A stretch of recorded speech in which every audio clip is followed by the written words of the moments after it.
So I have here with me today Gelie, who is just an awesome entrepreneur here in Phoenix and beyond. She is the founder of Networking Phoenix, one of the biggest, if not the biggest, networking group here in the greater Phoenix area, have over 30,000 members. Thank you so much, first of all, for being here with me today, Gelie. I really appreciate it. If you could just tell me a little bit, my first question for you is, like, what inspired you to get into entrepreneurship? Right, great question. So I actually didn't ever think I would have my own business or be an entrepreneur. I can't really say that's anything I envisioned myself to be. So, I went to school, got a degree in communications, had my first job out of college here in Phoenix doing public relations, and then went into the corporate world doing internal employee communications there. On paper, it looked amazing, just great company, great benefits, great paycheck, can't even talk. But I didn't like it from the very beginning. So it was hard for me to, it was just, everything was hard, when you're doing something that you're not really supposed to be doing, everything's difficult. So I started networking to find other opportunities, and I discovered that I am actually freakishly in love with networking. And I started just kept going to networking events, just going to different networking events, and it's this thought to myself, how do I do this and make money? Like, how do I make this my business? And I just started doing that. Like, somehow, like, it just, well, I shouldn't say I just started doing it, but there were a few key things that happened. Once, everybody was trying to hire me for something. They just didn't even know what they wanted to hire me for. And two, I realized that there wasn't a calendar locally that had all the all the networking events compiled on one calendar. So what I did was I asked my husband at the time, he's my business partner still, but I asked him if he could create a website. He is a software engineer. So I told him I had this vision, with the calendar. So he built it out, and we launched it on January 1st, 2008. And it just, that's when the economy took that nosedive, if people remember. And everybody was on the website because they were looking for networking events. They were looking for other opportunities. And our website just skyrocketed. So a lot of it was right place at the right time. I had no idea what I was doing. I didn't know how I was going to make money at it, but it didn't matter. It just felt good. It felt right. It felt that's what I was supposed to be doing. So fast forward 7.5 years, here we are today, and Networking Phoenix is an online platform for local professionals that are looking to connect. So you mentioned we're a networking group, but we're really not so much a networking group, more of as a networking resource. So we promote other groups, we promote other events, but we're an online platform, right? Because you go to the website, you go to networkingphoenix.com here in Phoenix, and you create a free profile just like you would on any other social media platform, on Facebook or LinkedIn, and then you have access to information where all these events are happening. So it's free to create a profile. And then we do have an optional paid membership.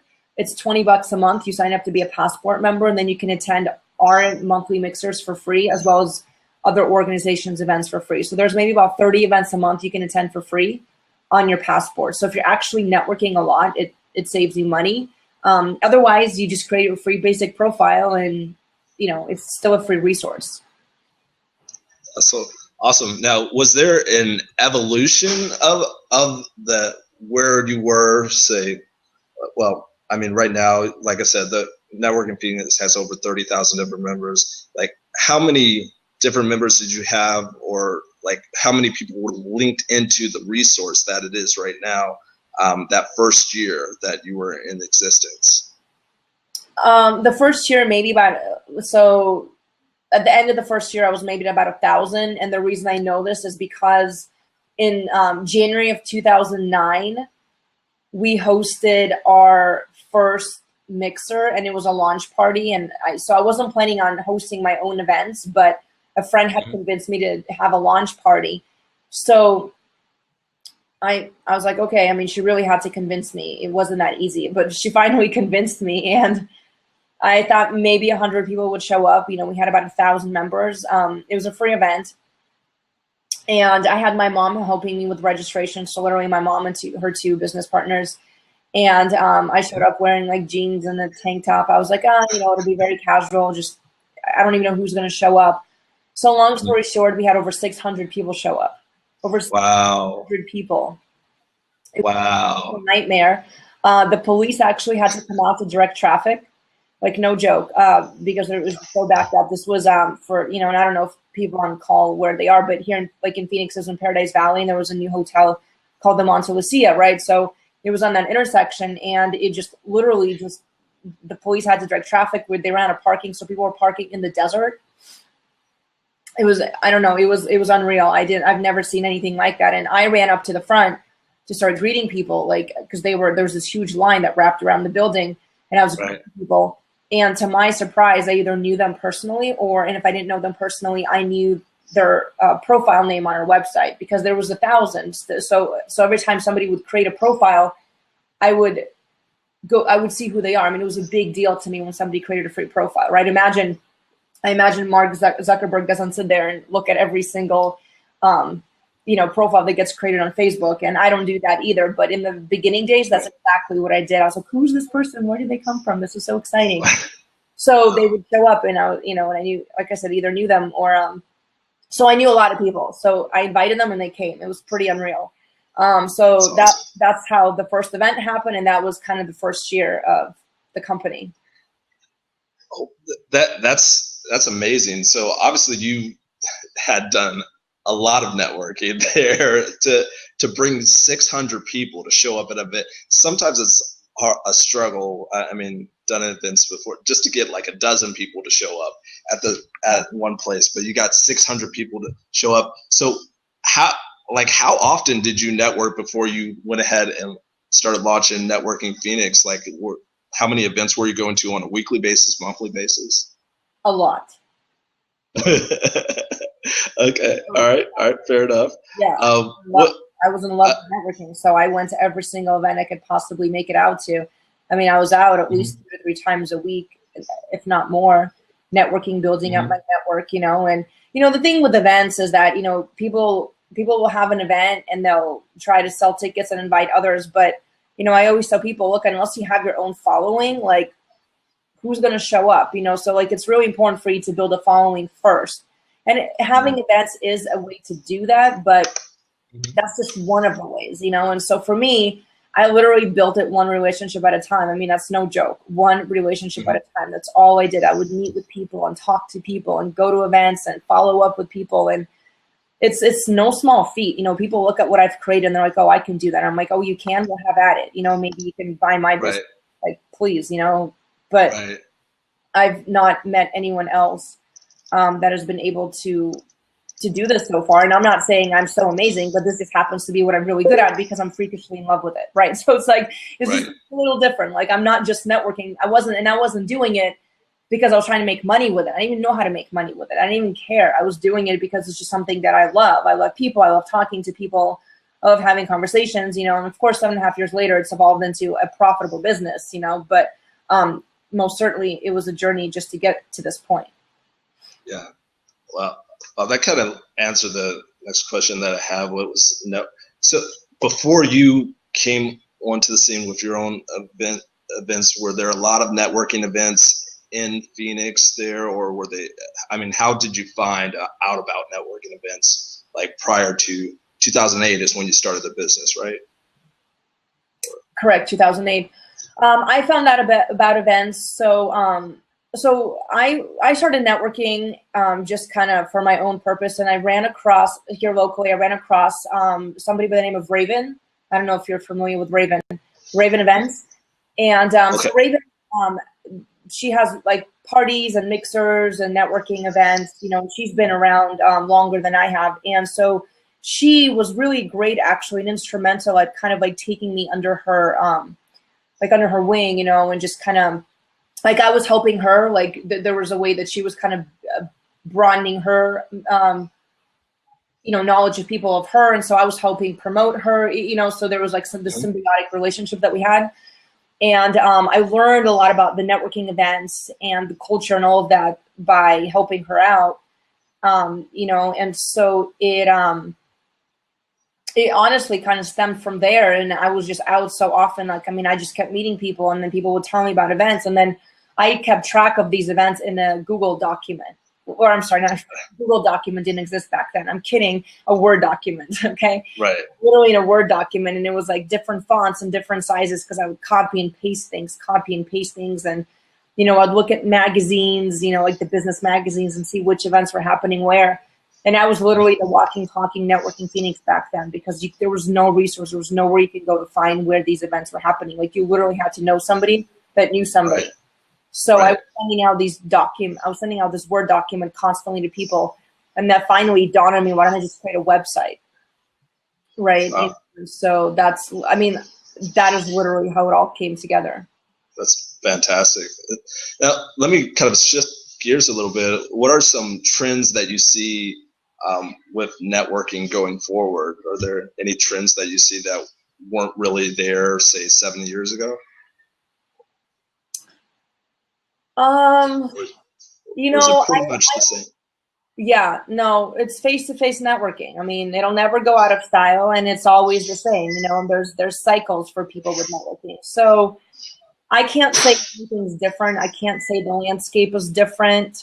I think maybe it's a little bit different in Phoenix because of networking Phoenix. You know, now things are not so secretive and so exclusive. I mean, not that they were meant to be, but, you know, Phoenix is a big town. So, you know, if I'm in Ahwatukee, maybe I never venture out of Ahwatukee, you know, but maybe that's because I don't know what else there may be in Scottsdale, you know. But now that there's networking Phoenix, we've really democratized all of networking in Phoenix, and we've given people options and choices.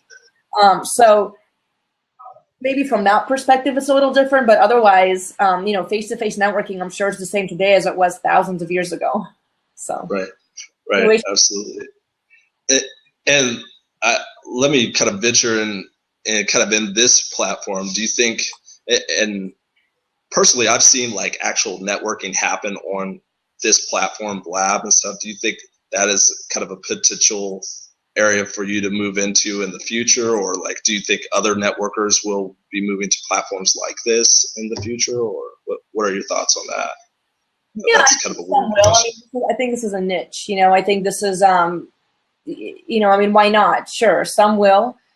Me personally, I'm very much like face to face, and so, you know, I'm not saying I wouldn't do something like this, but it's not on my radar to start my own, you know, something like this. But then again, not to say that it's not either. You know, I just have a lot of other things on my to-do list that actually need to get done.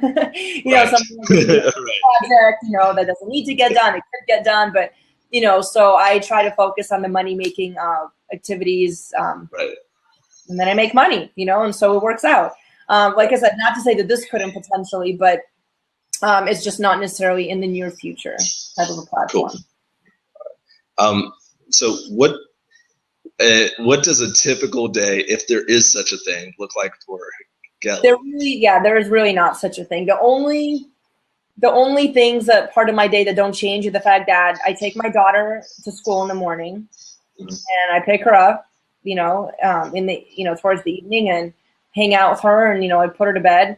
And everything in between and after is just complete chaos. There's not a single day looks like the other. I mean, you know, I try to make it into the gym somewhere in there. I shower if I'm able to do that, you know, on a good day. Answer a bunch of ridiculous email requests. You know, just try to keep up with people. Like I said, I've really changed my priorities here recently. I used to answer every single email as soon as it came in, and it just, you know, that just kills you. I mean, it really does. And I found that, you know, working, this is going to sound really weird, I think, but working with men, like when I work with men, I find that when I send them an email, they don't respond to me until it's convenient for them, or if ever.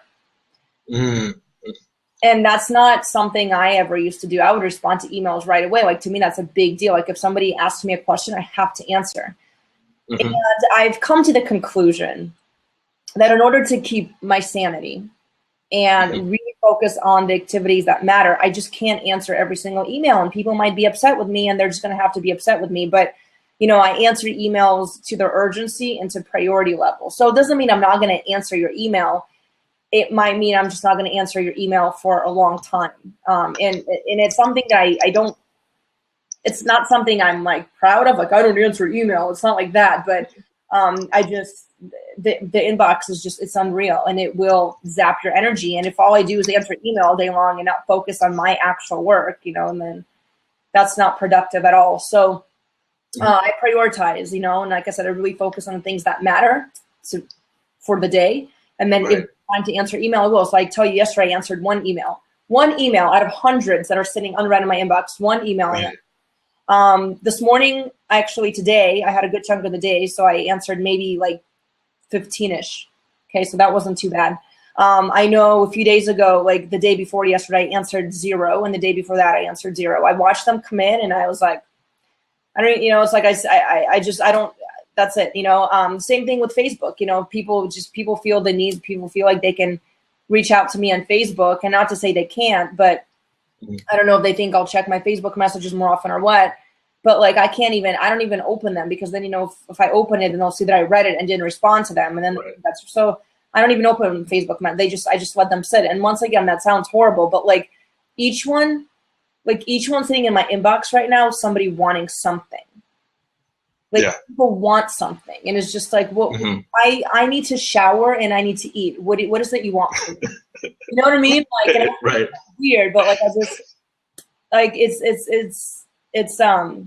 it's an interesting place to be in, because it's my business and I love it, and I don't want to sound like I'm complaining about what I've created. But on the other hand, it honestly is a lot to manage, and I don't want to upset people, right? Because that's the people business. So it's a tough balance, and I find it happens at once. There will be like months where nobody wants anything from me. Those months are amazing. And then like I have an event, and then all of a sudden, boom, everybody's on it. Like everybody wants it. And I'm like, okay, all of you are asking me for something at the same time. Like, you should time this out a little bit. So I don't know, but it's it's a constant challenge, and the balancing things, and I don't know. So I'm trying to take the male approach to things right now, and not respond No, I think that's an excellent way to handle things. One thing one of my mentors advised me is kind of like block out time during the day to like handle email or like certain tasks and such like that. I'm not sure if you're familiar with that or done that before, but might be something to try out. Let me kind of like, you kind of brought up something that happens with a lot of you are definitely a high profile person in the Phoenix area. For those who are unfamiliar with you, you should look up Gelie and look up Networking Phoenix. You'll see that she's pretty high profile in the Phoenix area and beyond. But don't stalk her. But that's something that I wanted to ask you about. Like, you say that you have all these emails, all these Facebook messages that are all asking you for something. Is there like a really bad way to kind of go about contacting you, and then as opposed to a really good way? And that's just kind of a random question that popped into my mind as I was thinking that.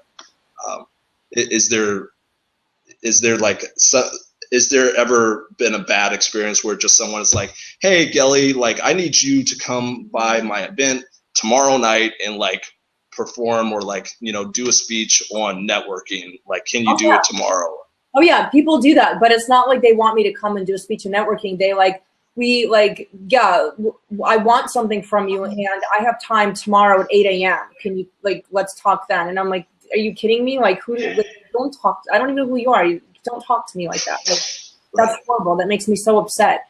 I have a serious issue with people feeling entitled.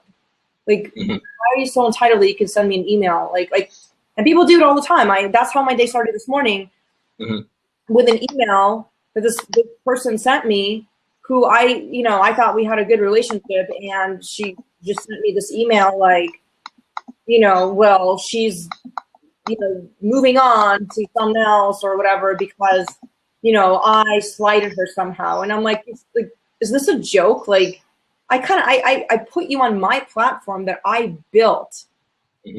Excuse,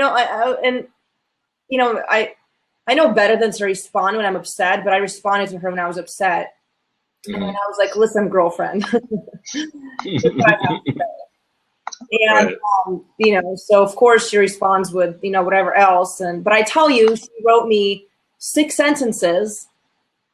And out of 5 of those, each one started with I. I'm like, oh, okay, well, is this about I? Or like, so, and I don't think she was actually trying to be like any kind of disrespectful, but, really, this is how you want to end the relationship? Like, with a bunch of I's and, you telling me that I somehow did you wrong by putting you on my platform. Oh, well, I'm so sorry. We didn't have a freaking kumbaya session. Like, what, So yes, there's a wrong way to talk to me and to contact me. It's just, I feel I'm very respectful and I give people the world. And I sleep very well at nights. And when people come at me with these ridiculous requests or things like that, like one time somebody like texted me. So if you call my voicemail and get my message, it says, if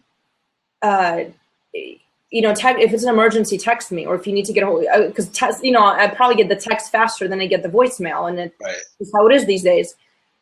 So this guy texts me this novel of a text. Like, I'm like, really? Like, mind you, I give my email on the voicemail as well. You could email me, and I don't even want to respond to this. Like, really, do you think I just have time to sit here and read your novel? I don't know what people think, So yes, there's absolutely the wrong way to respond to somebody, and what it comes down to is lack of respect. I am respectful of people and their time, and I expect other people to be respectful of me.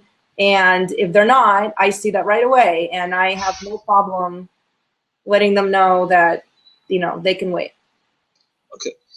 And to contrast that, has there ever been like a situation where like somebody came to your event, it was the first time you ever met them, and like they just said something or did something, you're like, that person is pretty cool. I'm going to like remember them out of that 300 other people that just showed up. Yes, and stuff. Absolutely. People are amazing. Like, some people are seriously so amazing, and it shows. Like, I'm all about love and respect and like, good energy. And when somebody comes at me with all those things, oh yeah, they stand out, because most people are just, they want something, want. Right. What can you do for me, Gelie? Nobody comes to me and says, hey, I don't actually want anything from you. It's just so rare that people do that. And mind you, I love helping, so I don't mind helping, but it's all about that. Like, you're hitting on a good point. It's all about how you approach me, because I'm just a person at the end of the day. Like, I need to eat and shower and play with my kid, so right. I don't like it when people demand things. Like, right. I don't like it when my toddler demands things. I say please, So, but yeah, there most certainly have been people that have come into my life in such an amazing way. They've shown up to my event or whatever, and it's so easy to click because I can tell that they mean well, and they're not actually trying to just get something from me, but they're interested in who I am or what I've done, or how can they get involved. And it stands out so much than those people that just show up and want to demand things. That's awesome. That's awesome.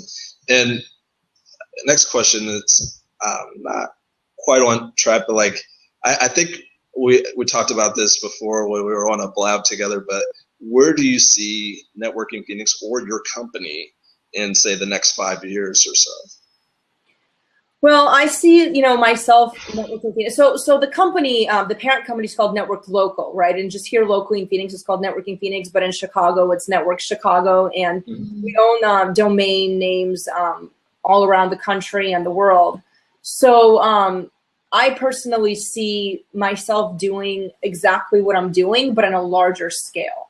And, I envision us to have one of these platforms in every major metropolitan area. I don't, personally, if you ask me, I don't like to put time frames on things. I don't like to say 5 years, 2 years, 3 years.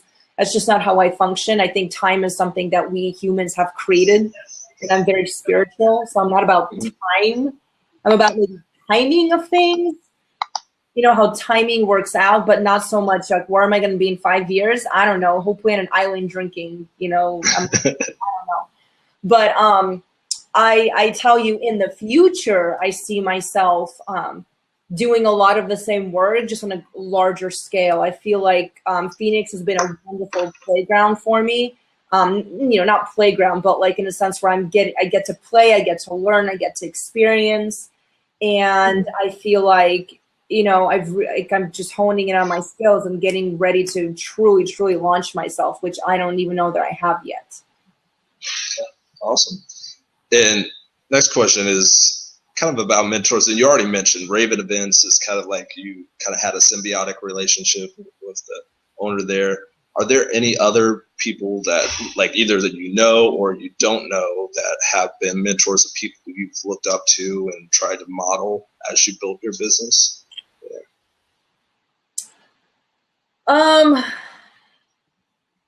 Yes and no. There most certainly have been people in my life that have guided me. You know, very few, I will say, very, very few. Mainly because I am very, very careful about who I trust, because most people want something for me, I feel. Just, you know, it's how I feel. Very few people are actually willing to give without needing something in return, like truly needing something, right? Because most people, even if they don't want, it may be a need, and that's okay, but that's not it. You know, that's what like I'm not saying I don't want to give anything, but when it comes to the business and things of that nature, I'm just so careful about who I actually allow into my sphere. So careful. So there have been some great people, but I'm going to say very, very few of them. And as far as modeling the business, well, this business is not really like any other. And that's part of the challenge is, you know, everybody wants to peg me in some hole, and that's not how it works with me and with any aspect of my personality, including my business. So, you know, that's been part of the challenge, is trying to figure, you know, because the business is so unique. And I don't really have somebody to look at as an example and say, well, here's what they did, so here's how I can do it better or worse or whatever. So, you know, I just, so yeah, so there have been people, and then there are people that I kind of follow in the digital marketing space to see how they do things.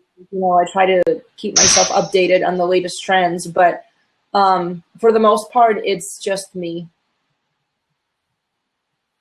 Okay, awesome. And next question is not completely related, but I know there are mastermind groups that are a part of Networking Phoenix. Are you, or have you ever been a part of a mastermind group, like through this journey at all, or has it just been Gelie and other team members? I have not been part of a mastermind group. I think that, you know, it's been brought up to me a number of times now, and it's just not something that has actually clicked or has happened. And I believe in timing of things, like I mentioned earlier. So if and when it makes sense and I'm able to do it, I'm absolutely not against mastermind groups. But it's just not something that I've been a part of. Again, my worry is that people want more from me than I can give or that I get in return. I mean, it's just a constant worry. It's a worry in my head because most people want something. I don't know how else to say it, you know? So yeah, that's where it stands right now. Okay. All right. Fine. And just two more questions for you, and then we can stop recording. And then if anybody else wants to jump in, feel free to jump in right now on the recording. I'll just say that right off the bat. But what's one lesson or piece of advice you could share with someone if they wanted to kind of get started in networking, or just on good networking versus bad networking? Well, so the main thing to know with networking is that it's relationship building, right? And there's a big difference between networking and really bad business, really bad promoting. I'm sorry. So difference between networking and really bad promoting. And most people think of networking, like if you go to networking events, you kind of run around the room and you collect business cards and you give out your business cards, and that's how you exchange. Like, they think of the exchange of the business card as networking, but it's not about your business card. It's about you as a person. It's about who you are. It's about what you can bring to the table. It's about finding friends, you know, and that's what networking is about. So I would just say, you know, if there's someone who's looking to network, just get out to events and start having conversations with people. Be real, be authentic, be yourself. Put your business card away until the very end of the conversation. You know, it's not about your business card. Awesome.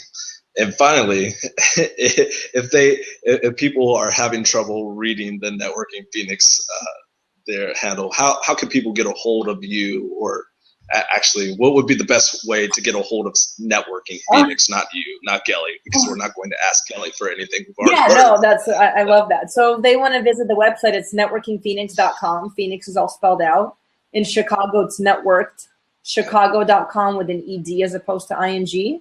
I mean, if somebody does have a question, honestly, I mean, email is just the best way to get a hold of me. I just don't know that we can respond right away. And like I said, there are months that it's slower and I can respond right away. Right now is not that time, and it's not going to be through the end of the year. I can already tell. But Gelie at networkingphoenix.com would be the best way.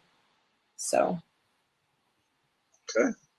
All right. Well, Gelie, thank you so much for taking the time out of your day to sit with me and chat with me, and all these people who have kind of come in and watched as well. I really appreciate it. Yeah, absolutely. So I think